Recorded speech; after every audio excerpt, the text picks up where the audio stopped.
com Horizonte Debate e hoje discutimos sobre o racismo nos Estados Unidos e também no Brasil.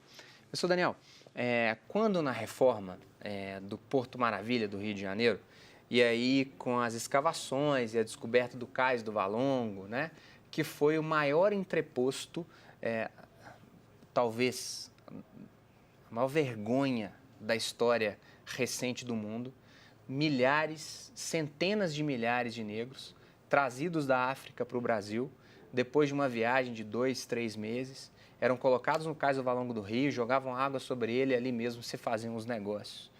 O que mais a Comissão da Verdade descobriu para a gente poder fazer um paralelo entre o racismo que o negro recebe hoje no mercado de trabalho ou de pouco acesso à universidade? O que mais que a Comissão descobriu? Bom, você vai falar sobre o caso Valongo, eu quero até parabenizar que ele foi reconhecido, né, como Patrimônio da Humanidade pela Unesco, juntamente com o Quilombo Pedra do Sal. Parabéns, né? E até já com o projeto de se formar um museu, né, lá sobre a questão da afrodescendência. Então, foi importante tocar nesse assunto, gostaria de ressaltar e parabenizar por isso.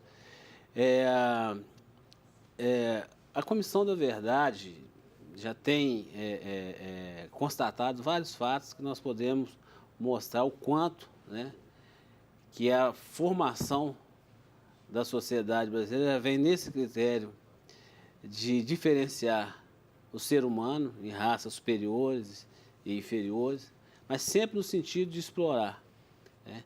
Então, por exemplo, nós temos aqui em Minas Gerais mesmo, a questão do quilombo de Campo Grande. É uma história de genocídio aqui no sul de Minas, onde em 1746, um quilombo já que existia há bastantes anos, dizimado pelo então governador Gomes Freitas.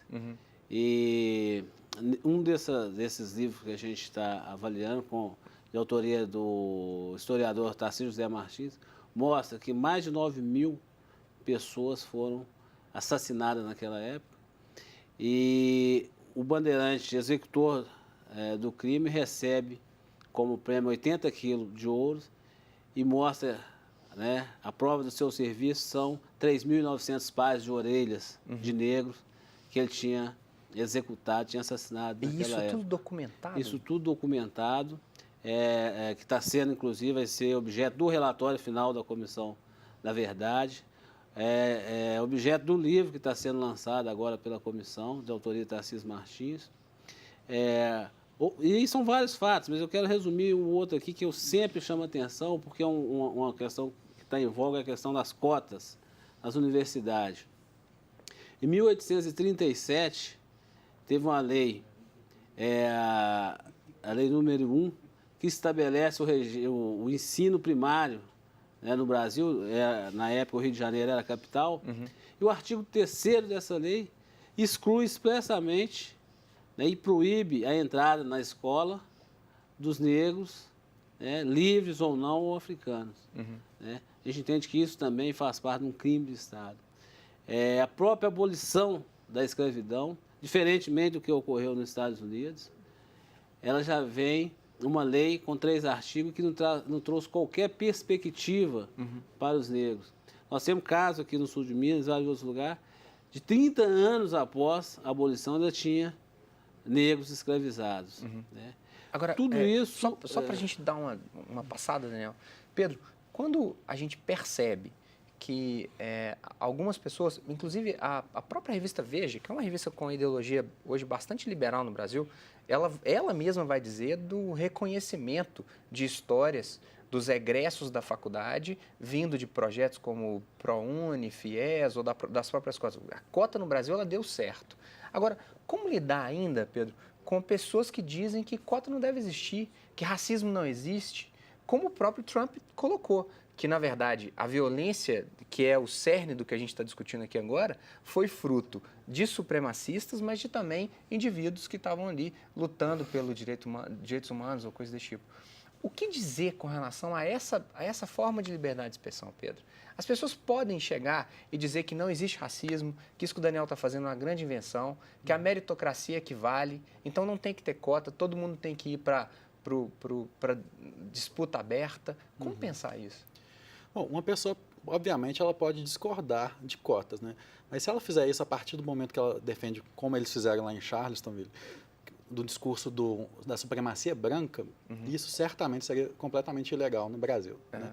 Então, essa manifestação que teve em Charleston, se ela ocorresse no Brasil, ela seria legal, o poder público teria obrigação de impedir que ela ocorresse, né? Não só pelo repúdio ao discurso de discriminação que existe na Constituição Federal, né? Mas também por uma série de acordos que o Brasil assinou, como, por exemplo, a Convenção das Nações Unidas, né, para a eliminação de todas as formas da escravidão, que fala expressamente, né, que os estados deverão evitar, né, e combater o discurso de ódio e qualquer tipo de organização ou movimento que defenda a supremacia racial, inclusive mediante a ilegalidade desse movimento. Então, se tiver uma organização no Brasil, né, que defende a supremacia branca ou qualquer pessoa que defenda o discurso da supremacia branca, o Brasil automaticamente tem o dever de transformar isso como um ato ilegal. Né? E o Brasil fez isso mediante algumas leis internas, né? Por exemplo, a lei o repúdio ao crime de racismo, a Lei 7.716 de 89, né? E isso no Código Penal é considerado um crime de injúria racial, né? Ou de a própria apologia ao crime, né? Mas certamente, né, se hoje essas pessoas aqui no Brasil resolvessem, né, fazer a mesma coisa e fazer manifestações, né, defendendo a superioridade branca, isso seria ilegal e deveria ser vedado no Brasil. Agora, todo esse discurso, a pergunta para vocês dois, ela vale $1 milhão. Esse discurso, ele protege a mulher negra que hoje tem pouco acesso à educação superior, ela é subjugada no ambiente de trabalho, ela recebe menos, talvez 1/4 do que o homem branco no mesmo posto. Esse aparato legal, ele protege, professor Daniel, essa mulher negra? Absolutamente, né? Hoje está claro que o racismo no Brasil ele é institucionalizado, que é o mais perverso do que o racismo que ocorre no cotidiano, que nós negros estamos submetidos a esse racismo quase que automático pelas pessoas, mas o mais perverso é o institucional. Então o negro, por exemplo, ele já tem a dificuldade de entrar na universidade. Quando entra para a universidade já tem a dificuldade de se formar. Quando se forma, dificuldade de entrar para o mercado de trabalho. E dentro do mercado de trabalho, a ascensão é muito mais dificultosa. Então, isso em relação à mulher negra é muito mais grave ainda. Né?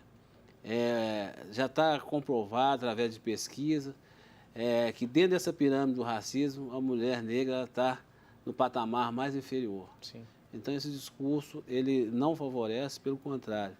Né?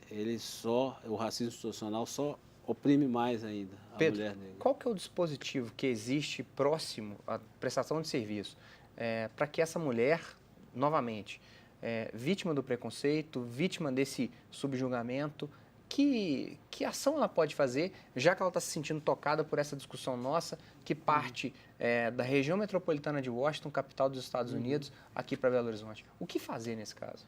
Olha, se for algum caso que envolva discriminação racial, né, lembrando que o crime de racismo, né, ou discriminação racial é diferente, né, do que a gente chama de injúria racial, né? Sim. Existem duas alternativas que ela pode tomar, né? Porque se for um caso de injúria racial, né, ou seja, de uma ofensa contra a honra, né, dessa mulher com base nessa injúria racial, ela pode tomar as medidas penais, civis, né, inclusive com indenizações por danos morais contra essas pessoas, né? Se for, no entanto, né, um caso de discriminação racial, que é o que está previsto na Lei 7.716, né, ou seja, a noção de que um empregador, né, ele não pode criar nenhuma forma de discriminação entre, por exemplo, um trabalhador branco e um trabalhador negro, né? Então, nesses casos também é um ato ilegal, né, e também vai estar protegido, então, com penas de até 5 anos de reclusão. Sabe o que eu acho interessante, a partir do que o professor Daniel estava colocando? É de que, tudo bem, você está numa loja e aí o vendedor te trata mal por você ser negro. Ou casos como a gente tem muitas vezes no noticiário, né? A senhora de 60 anos, branca, da elite de uma determinada cidade, ela pergunta para a menina negra no elevador social, que o elevador dela não é o social, que o elevador dela é o elevador de serviço, né? Nós estamos falando de uma determinação clara de racismo. Mas acho que mais preocupante é esse racismo institucionalizado que o Daniel está dizendo, sabe? Porque esse não tem pega, ele se dissipa no ar e ele nos revolta do mesmo jeito porque é esse racismo institucionalizado que faz com que esse negro não consiga ascender. Isso é que é a tristeza para a gente. Né? E o detalhe é que esse racismo institucionalizado ele está no judiciário, ele está na polícia, está no poder executivo, nos órgãos, inclusive, que teria a obrigação de aplicar essas leis que já existem. Né? É por isso, por exemplo, que mitigam em muito a questão do crime de racismo. Né? Sim. Não raro, ou na maioria das vezes, enquadrando como injúria racial. Situações típicas de racismo, e aí cai numa delegacia, não, isso aqui é injúria racial, não vamos perder tempo com isso, tem muitas outras coisas para fazer. Então, o racismo institucionalizado, ele é muito mais perverso, muito mais maléfico, e é ele que fomenta o racismo no cotidiano. Sim. Então, nós temos que combater o racismo institucionalizado. No terceiro bloco, a gente vai conversar sobre esse combate ao racismo institucionalizado. E você, já foi vítima de alguma prática de segregação? Fique conosco, vamos discutir isso. Vamos para um breve intervalo. Até daqui a pouco.